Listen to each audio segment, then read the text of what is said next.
Welcome to the Guelph Real Estate Report podcast with your host and Guelph Realtor, Ryan Waller. This podcast is designed to provide information for those buying and selling homes in the Guelph area to make the process more informative, fun, and a little less stressful. Now, on with the show. Hey everyone, and welcome to the Guelph Real Estate Report podcast. This is episode number 38. My name is Ryan Waller, and I work in Guelph Real Estate with my wife, Beth.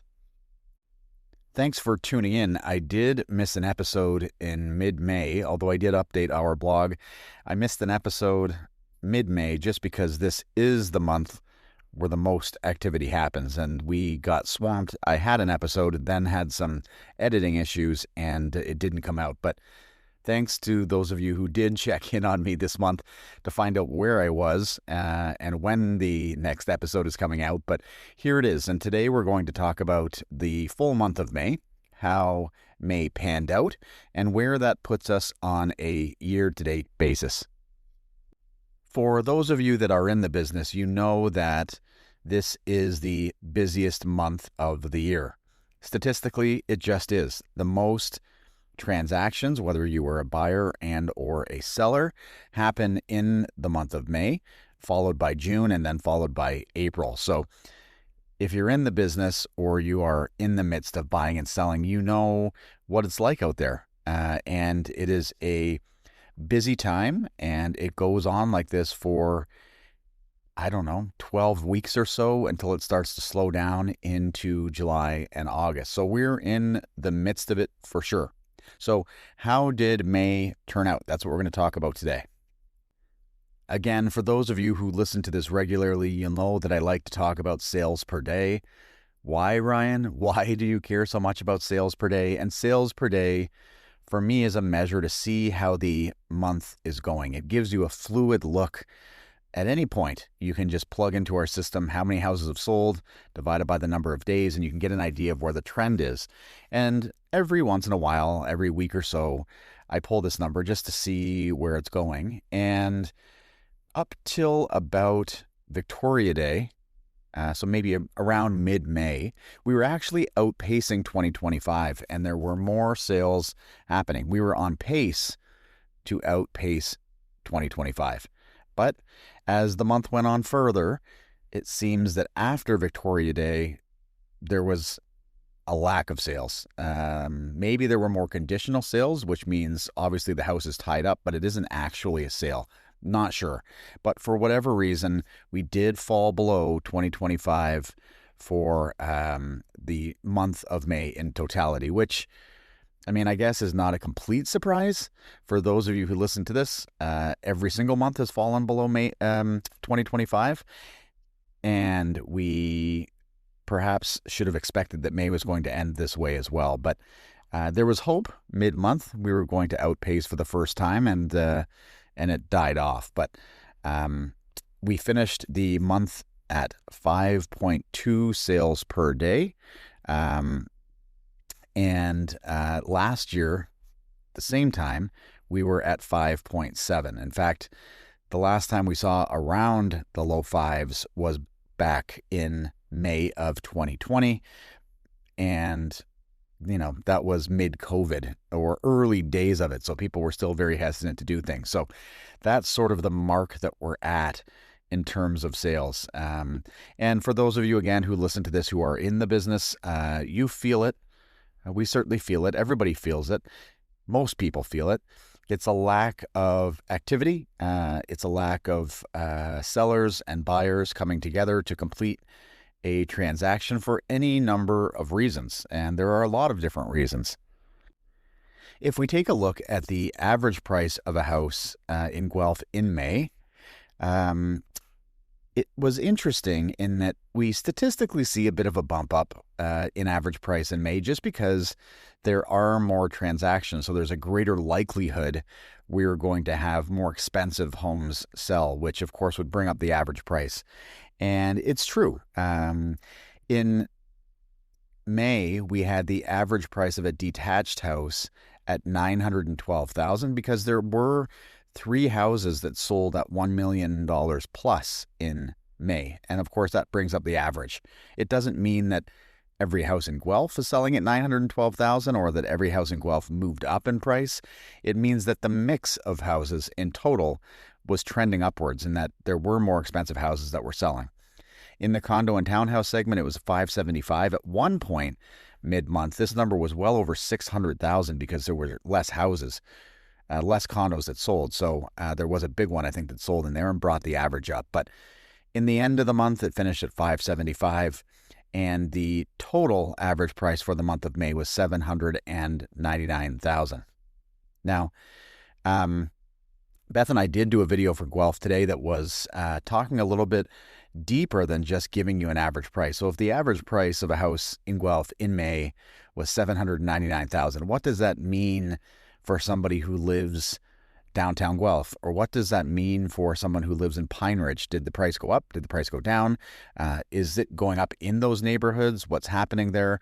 We did do a video for Guelph today that talked a little bit about some of the gainers, some of the ones that were outpacing the market and some of the ones that were lagging the market. We're going to update all the neighborhoods as well because we have that neighborhood level data. So I'll be updating that in the next few weeks. Maybe we can make our next podcast episode about that. I don't know. I don't know if there's enough of a story there, but maybe there's some interest. What sold in the Guelph real estate market in May? Well, we sold 106 detached houses. We sold 54 condos in the month of May, which is a bit of a story I'll talk about in just a second. But overall, 160 houses, 162, in around 160. And that's a lot. That's a lot for, obviously, a market like Guelph. It is the most by far this year, which, again, as I mentioned, is probably going to be. There's a chance that June could outpace it, but usually the most happens in May. I think the big story that we have for the month of May, or the biggest thing we've noticed anyways, is the condo segment. And I talked about this when I updated the blog in early May. The condo segment showed a bit of life in May, and I feel like for the past 6 or 8 months when I've recorded these that I say the same thing. I'm like a robot about condos because really nothing had changed. It was one sale per day, overall high vacancy of the units that were on the market, and average prices were slowly drifting lower. There were more and more units coming to the market, and buyers had more choice. And of course, they were in no hurry, and sellers were struggling to accept the drop in prices. And as a result, we had a standoff, and it just wasn't looking great for sellers. However, for buyers, this was perfect because they could just wait and wait and wait. And the longer they waited, the better the prices got for them. But we did notice a change in May. For the longest time in the condo segment, we would average about a sale per day, and there were about 280 units for sale. Well, by mid-May, we were at 2 sales per day, so a 100% increase. And the amount of new inventory hadn't moved. It was still sitting at 280. So what was happening was that for every 2 condos that came on the market, 2 were selling, which is significantly higher. It doesn't sound like much, but it was significantly higher than what we had seen. And the average price even moved above 600. I think it was at 618 at one point, which for this segment, it was a real big change because we were floating around between 500 and maybe 575 for months and months and months with low sales volume. So I'm not sure whether that was just the month of May and people picking up on things, but personally in the month of May, Beth and I had 2 condo buyers who put offers in on units. One of them had been on the market for 9 months, put offers in, and once we submitted an offer on a property, somebody else came out of the woodwork that had seen it at some point in the past and also put in an offer. So this condo that was on the market for 9 months, try explaining to your client, it was on the market for 9 months and now finally you put an offer in and there's somebody else that has an offer. And it ended up working out for us in both cases, but it was unusual to see competition in a product that had been on the market for a very long time. The photos of the listing, there was still snow in them. And so that's sort of a personal experience with how the market went in condos in May. And so we finished the month at $575,000 as the average price in the condo market. $320,000 was the low, that was in Onward Willow, and $1,285,000 was the high, and that was in Clearfields. But it is something we will be watching. This segment, it's not going to rocket up in price by any means. I think that perhaps buyers are starting to see a little bit of value, and maybe we're seeing a stabilization of the prices here. Who knows? I personally still think they're going to drop a little bit more, but inventory or new listings seem to have faded out, and buyers now are picking what they can of what is available as opposed to sitting around and waiting for more and more and more. So maybe the bottom is sort of turning. And we'll keep watching it, and we'll tell you what happens in June. I'm actually interested to see what happens here. But this segment is one to watch. If we look at the detached segment, it also has a bit of a change from what we're used to seeing. So in this segment, there were 108 properties that sold. 390,000 was the low. That was, I think, a house on Stevenson in St. George's Park. 2292, so 2,292,000, a large detached in Courtright East. As mentioned, there were 3 houses that were 1.9 million plus that sold in May, which is interesting. So that brought the average price up, as mentioned earlier, to $912,000. For the past year, we've been bumping around $800,000 to $900,000. So we are above that in May. Not completely surprising. It's because some of that higher priced inventory is picking up. But that's how average price works. And it was higher in May. Homes here sold at about 98% of the last listed asking price. Nothing unusual. It means there is a little bit of negotiation room in detached. 21 of the 108 sold over the asking price. 13 sold at the asking, and the remaining 69% or 64 sold under the asking price. So at any given time, for any number of reasons, houses sell at the asking price or over. It could be an intentional marketing strategy by the listing agent and seller. Who knows? Every situation is different, but nothing really unusual there. We did see a rise in detached listings, and this is an interesting one because for the longest time, the rise in listings came from the condo segment, but that's now stabilized, and now the detached segment continues to see a rise in inventory, and it's been rising at a pretty fast clip.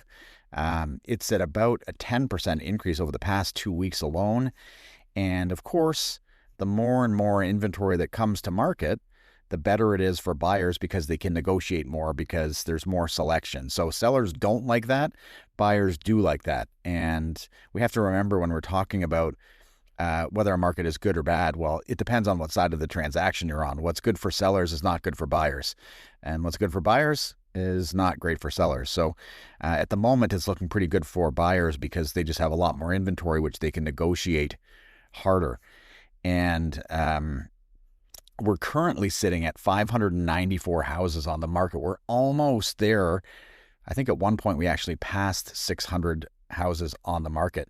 There are currently 299 detached, so that's a 14% increase in May alone, and 295 condos, which is a very, very small increase in a 2-week period. So we're at about the same. There's actually about a 50-50 split of detached and condos on the market, but 600 is a big number. And for context, at the peak of pricing madness in 2022, we were at 50 available houses in Guelph, which is the reason why prices went up so much. But at 600 houses, a 12-fold increase, it's not nearly as competitive as it was. So anybody who bought or sold a house in 2021 or 2022 and is used to that type of market, it's not the same. And clients of ours who have put their house on the market that bought during that time are a little bit surprised that the market is still not acting in that way. But that's just because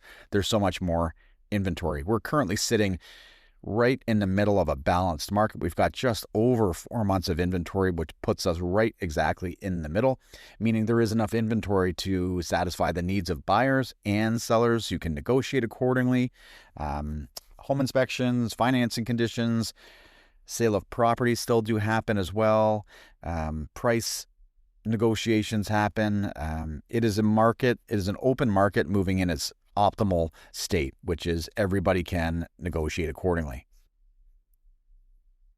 And in the end, where does that put us on a year-to-date update? So now that May is done, we have January 1st to May 31st update. How are we doing versus last year? Well, again, it goes back to if you're a buyer or if you are a seller. If you're a buyer, you're loving this, and if you're a seller, you're not. The number of homes sold, minus 12%, so that is down about 80 less houses that have sold in 2026 versus last year. The dollar volume sold, so if you add up all the sale prices of all the homes, it is down 16% so far in 2026. That's 458 million this year versus 543 last year.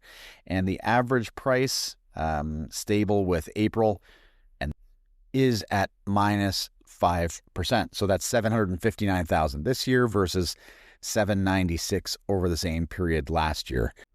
Thanks again for all of you that tune into this and for checking in on me. And now that we are through the thick of it, I hope that we can get more frequent updates here and get you the information you need to help you make better decisions in Guelph real estate, whether you are a realtor, whether you are a current or past client of ours.